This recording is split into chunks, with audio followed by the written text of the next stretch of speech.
ज्या मूल्यांवर आपला विश्वास आहे त्यासाठी आपण लढलं पाहिजे. निष्पाप लोकांचे प्राण घेऊन दहशतवाद्यांना वाटत असेल की ते सहज सुटू शकतात, तर तसं यापुढे होणार नाही. हा देश महात्मा गांधींचा असला तरी आता दुसरा गाल पुढे केला जाणार नाही. आम्ही जशास तसं उत्तर देऊ. हे वाक्य आहे काँग्रेसचे वरिष्ठ नेते शशी थरूर यांचं. भारताचं परराष्ट्र मंत्रीपद भूषवलेले शशी थरूर राजकीय आणि सामाजिक वर्तुळामध्ये अनेक कारणांसाठी चर्चेचा विषय ठरले आहेत. परंतु त्यातील एक गमतीदार गोष्ट म्हणजे शशी थरूर यांचा इंग्रजीचा व्यासंग. थरुरियन वोकॅबलरीच्या माध्यमातून त्यांच्या प्रगल्भ इंग्रजीची आपल्याला प्रचिती येत असते. यावरून अनेकदा इंटरनेटवर मीम्सचा अक्षरशः पाऊस पडलेला असतो. काँग्रेसमध्ये असून सुद्धा शशी थरूर काँग्रेसच्या इतर नेत्यांपेक्षा वेगळे आहेत. त्यांचं हेच वेगळेपण त्यांच्या भूमिकेतून कामातून दिसून येतं. लंडनच्या ऑक्सफर्ड विद्यापीठात 2015 साली त्यांनी केलेल्या भाषणामुळे जगभरात त्यांचं कौतुक झालं. आत्ताच्या घडीला शशी थरूर चर्चेचा विषय ठरण्यामागचं कारण म्हणजे ऑपरेशन सिंदूर नंतर भारताबाहेर त्यांनी मांडलेली देशाची भूमिका आणि काँग्रेसच्या अंतर्गत राजकारणातील खलबतं. या सगळ्या पार्श्वभूमीवर शशी थरूर यांचा जीवनप्रवास नेमका कसा होता, त्यांचं साहित्यिक वेगळेपण कशात आहे, हेच जाणून घेऊया आज या व्हिडिओच्या माध्यमातून. नमस्कार, मी मुकुल आव्हाड आणि कॅमेरावर आहेत संजय राठोड. महा MTV मध्ये आपलं स्वागत. शशी कृष्णन चंद्रशेखरन थरूर यांचा जन्म 9 मार्च 1956 साली लंडन इथे झाला. शशी थरूर यांचे वडील मूळचे केरळ इथले. शशी थरूर यांच्या जन्मानंतर त्यांचं कुटुंब भारतात परतलं. सुरुवातीचा काही काळ मुंबई आणि नंतर दिल्ली इथे शशी थरूर यांनी शिक्षण घेतलं. आंतरराष्ट्रीय संबंधांच्या अभ्यासासाठी ते अमेरिकेला रवाना झाले. वयाच्या 22व्या वर्षी फ्लेचर स्कूल या शैक्षणिक संस्थेत डॉक्टरेटची पदवी मिळवणारे ते पहिले मानकरी ठरले.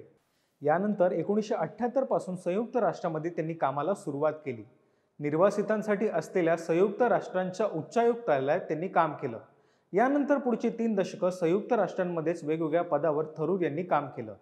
भारताचं प्रतिनिधित्व करणाऱ्या थरूर यांनी UNच्या सार्वजनिक माहिती विभागामध्ये आमूलाग्र बदल घडवून आणले. यानंतर 2009 सालापासून शशी थरूर यांच्या राजकीय कारकिर्दीला सुरुवात झाली.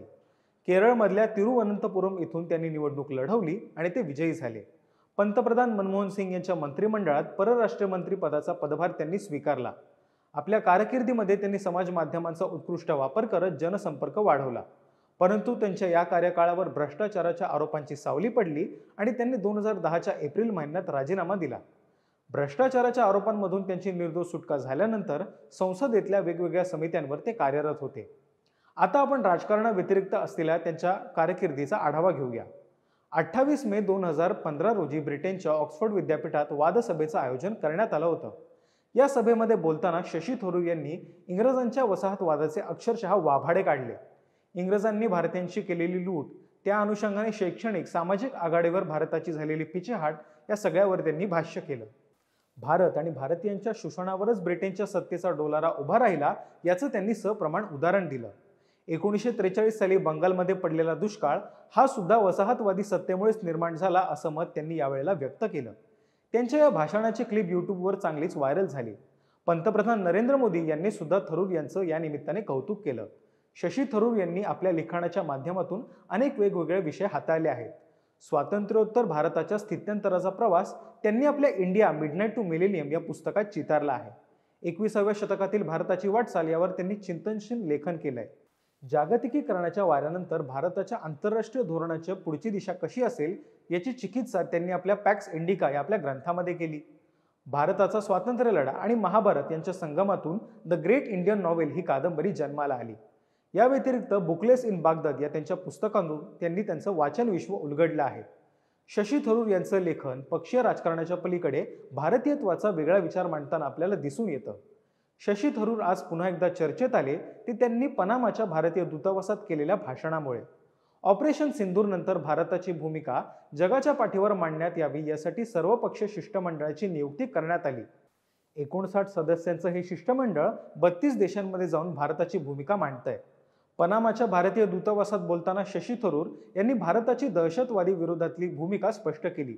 त्याचबरोबर दहशतवाद्यांच्या अंत्ययात्रेला उपस्थित राहणाऱ्या पाकिस्तानी सैन्याला सुद्धा त्यांनी खडे बोल सुनावले. काश्मीरमध्ये पर्यटनामुळे सुरळीत असलेली अर्थव्यवस्था पाकिस्तानला नको होती, म्हणूनच हा भ्याड हल्ला घडवण्याचं काम त्यांनी केलं असं सुद्धा ते म्हणाले. देशावर संकट ओढावलं असताना सर्व पक्षांनी आपापले हेवेदावे विसरून एकत्र येणं अपेक्षित असतं. भारतीय नेतृत्वाने हाच विचार मनात ठेवून आपल्या कामाला सुरुवात केली. मात्र दुसऱ्या बाजूला काँग्रेस पक्ष यामध्ये राजकारण करण्यात गुंतलाय. काँग्रेसच्या नेतृत्वाला भारताच्या भूमिकेपेक्षा राजकारणात स्वारस्य आहे की काय असा सवाल आता उपस्थित केला जातोय.